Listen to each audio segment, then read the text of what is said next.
વિદ્યાર્થી મિત્રો, હવે આપણે 8.2 સુધી તમે દરેક દાખલા ગણ્યા હશે હું માની લઉં છું.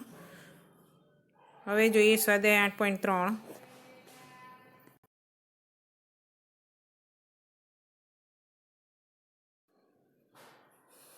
હવે જો કોટિકોણના ત્રિકોણમિતીય ગુણોત્તરો તમને આવડશે તો 8.3ના દાખલા આવડશે. સમજી લો.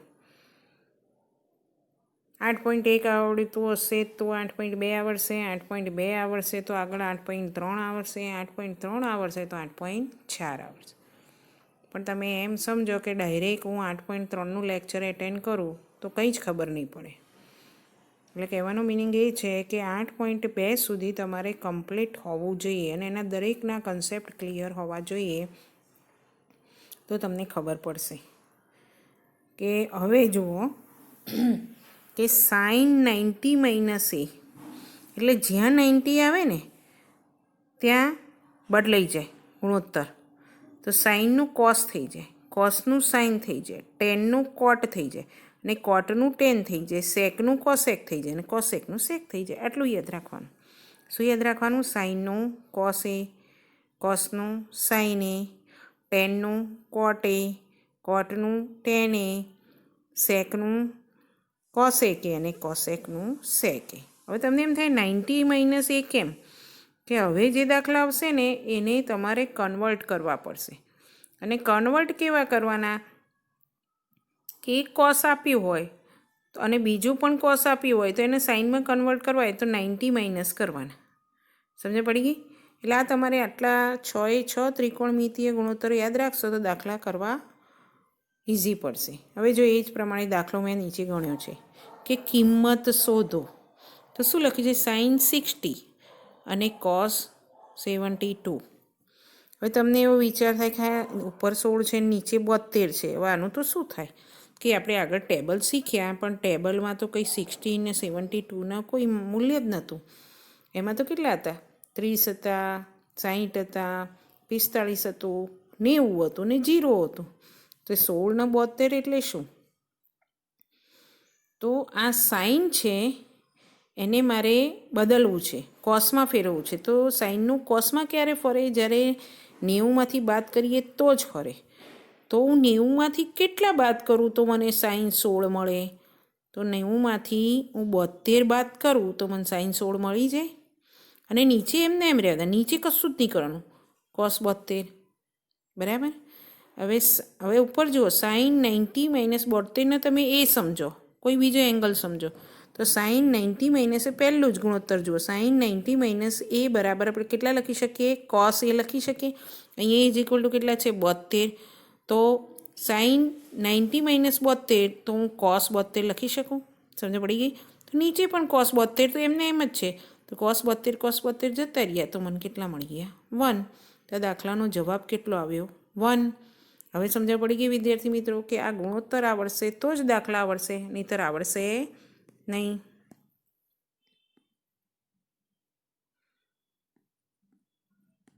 હવે જો બીજો દાખલો કે ટેન 26 અને કોટ 64. બેમાંથી ગમે તે એકને જ આપણે ફેરવવાના, નક્કી કરી લેવાનું. બરાબર? તો મારે ઉપરનાને ફેરવવા છે. 26 છે તો હું 90માંથી કેટલા બાદ કરું તો મને 26 મળે? તો 90માંથી હું 64 બાદ કરું. એટલે 10 90 માઇનસ 64. તો નીચે કોટ 64 ને 64 રવા દીધા.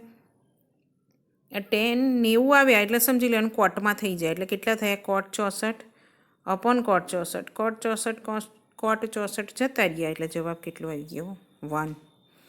હવે જુઓ, સાબિત કરું કે 10 48, 10 23, 10 42, 10 67 ઇઝ ઇક્વલ ટુ 1 જવાબ લાવવાનો છે. ને બધા વચ્ચે કંઈ જ નિશાની નથી એટલે સમજી લેવાનું કેવો છે? ગુણાકાર.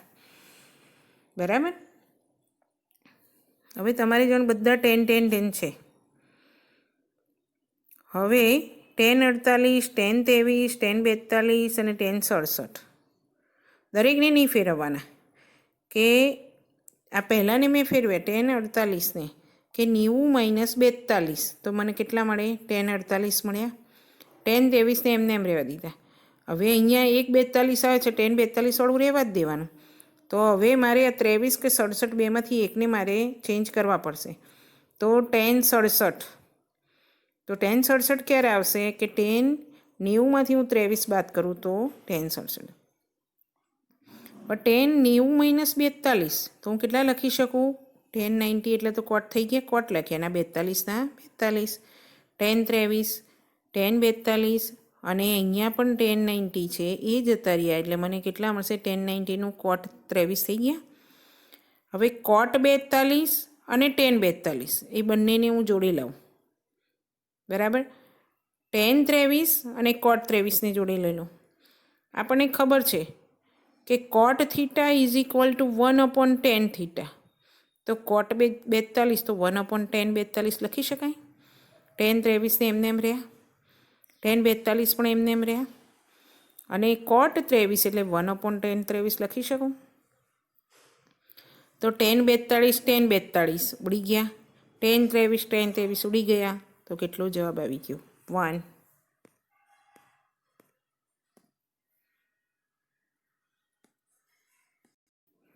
હવે જુઓ નેક્સ્ટ કે cos 38 cos 52 માઇનસ sin 38 અને sin 52 અને એનો જવાબ લાવવાનો છે 0. તો બંને cos છે, બંને નહીં ફેરવવાના. cos 38 અને cos 52 છે. 90માંથી હું કેટલા બાદ કરું તો 52 આવે? 90 - 38. અને અહીંયા sin 38 અને સાઇનમાં 90માંથી હું કેટલા બાદ કરું તો મારે 52 આવે સાઇન, બરાબર. તો અહીંયા cos 38 આવી ગયા, cos 90 એટલે કેટલા આવી ગયા? sin 38 આવી ગયા. આ sin 38 એમને એમ રહે, અને આ કેટલા? sin 90 એટલે cos આવી ગયા. એટલે કે cos 38 minus cos 38 into sin 38 minus sin 38 ને cosine એટલે 0 આવી ગયું, બરાબર. હવે આગળ જો 2a લઘુકોણનું માપ હોય તથા tan 2a બરાબર cot a - 18 હોય તો એની કિંમત શોધો. આપણે શું આપ્યું છે? tan 2a is equal to cot a - 18, right. આપણને ખબર છે tan theta is equal to cot 90 - theta લખી શકાય. તો થીટાની જગ્યાએ હું 2a લખું તો tan 2a is equal to cot 90 - 2a લખી શકાય, બરાબર. હવે tan 2a is equal to પહેલું સમીકરણ જુઓ, cot a - 18 અને tan 2a બરાબર cot a 90 - 2a. તો પરિણામ 1 અને 2 પરથી કોટમાં a - 18 છે મેં લીધા અને 90 - 2a લીધા, બરાબર. બંનેને સરખાવ્યા, પહેલાં ને બીજા સમીકરણને.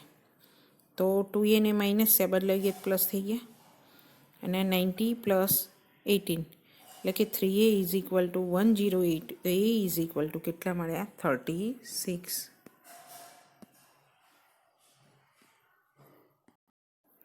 હવે જો નેક્સ્ટ કે જો આગળના દાખલામાં 2a હતું, અહીંયા 4a છે. લઘુકોણનું માપ હોય તો sec 4a is equal to cosec a - 20 હોય તો એની કિંમત શોધો. હવે આપણને ખબર છે sec 4a is equal to cosec a - 20 આપે છે. આપણને ખબર છે sec 4a બરાબર cosec 90 - 4a. થીટાની જગ્યાએ કે એની જગ્યાએ શું છે? 4a છે. પરિણામ 1 અને 2 ઉપરથી આપણે લખી શકીએ a - 20 is equal to 90 - 4a. એને આ બાજુ લાવી દે તો 5a ઇઝ ઇક્વલ ટુ 110. તો એ ઇઝ ઇક્વલ ટુ કેટલા આવ્યા? 22. હવે આ દાખલા બોર્ડમાં બહુ પૂછાય છે, એટલે મોસ્ટ IMP દાખલો છે કે જો a b અને c ત્રિકોણ ABCના ખૂણા હોય તો સાબિત કરો કે sin b પ્લસ c ભાગ્યા 2 is equal to cos a/2.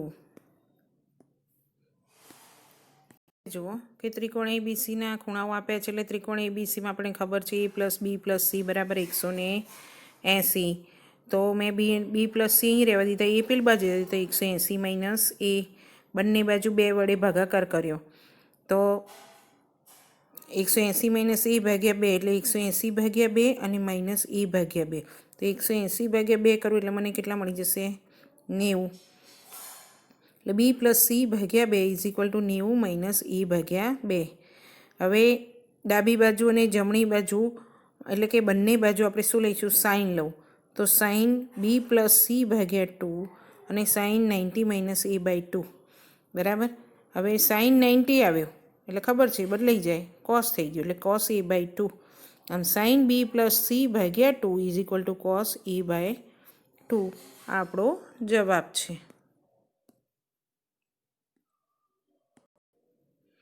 હવે જો આગળ કે sin 67 પ્લસ cos 75 બરાબર, તો sin 90 માઇનસ 23 અને sin 90 માઇનસ 15, એટલે કે cos કેટલા મળ્યા મને 23 અને sin કેટલા મળ્યા 15. અને sin 67 plus cos 75 is equal to cos 23 plus sin 15. આ રીતે વિદ્યાર્થી મિત્રો દાખલા ગણી શકાય. જે બાકી રહે દાખલા તમારે જાતે ગણવાના છે અને આખો સ્વાધ્યાય કરી અને મને પિક સેન્ડ કરવા દરેકને નમ્ર વિનંતી છે.